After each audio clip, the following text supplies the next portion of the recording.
करती है। गांधारी, जो हस्तिनापुर की महारानी थी और जिनके 100 पुत्र कौरव कहलाए, ने अपने पुत्रों की मृत्यु का दोष अपने भाई शकुनी पर भी लगाया। शकुनी, जो गांधार राज्य आज का अफगानिस्तान का राजा था, ने महाभारत युद्ध में छल और कुटिलता से पांडवों और कौरवों के बीच द्वेष बढ़ाया। जब महाभारत युद्ध समाप्त हुआ और गांधारी ने अपने पुत्रों को मृत देखा तो उनका हृदय शोक और क्रोध से भर गया।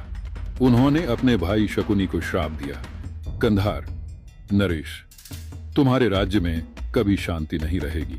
वहां हमेशा युद्ध, क्लेश और अशांति का वातावरण रहेगा।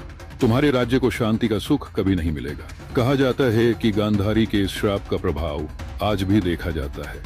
प्राचीन गांधार, जो आज अफगानिस्तान के नाम से जाना जाता है, एक ऐसा देश बन गया है जिसे साम्राज्यों की कब्र कहा जाता है। यहाँ कभी भी स्थायी शांति नहीं रही। इतिहास गवाह है कि यह भूमि हमेशा युद्धों और संघर्षों का केंद्र रही है। धार्मिक मान्यताओं के अनुसार गांधारी का यह श्राप आज भी अफगानिस्तान की अशांति का कारण है।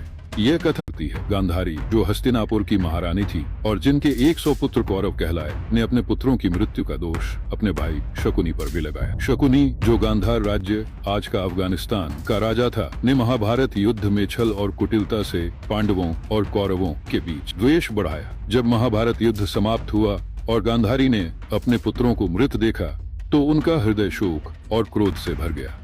उन्होंने अपने भाई शकुनी को श्राप दिया, कंधार, नरेश, तुम्हारे राज्य में कभी शांति नहीं रहेगी। वहां हमेशा युद्ध, क्लेश और अशांति का वातावरण रहेगा। तुम्हारे राज्य को शांति का सुख कभी नहीं मिलेगा। कहा जाता है कि गांधारी के इस श्राप का प्रभाव आज भी देखा जाता है। प्राचीन गांधार, जो आज अफगानिस्तान के नाम से जाना जाता है, एक ऐसा देश बन गया है जिसे साम्राज्यों की कब्र कहा जाता है। यहाँ कभी भी स्थायी शांति नहीं रही। इतिहास गवाह है कि यह भूमि हमेशा युद्धों और संघर्षों का केंद्र रही है। धार्मिक मान्यताओं के अनुसार गांधारी का यह श्राप आज भी अफगानिस्तान की अशांति का कारण है। यह कथा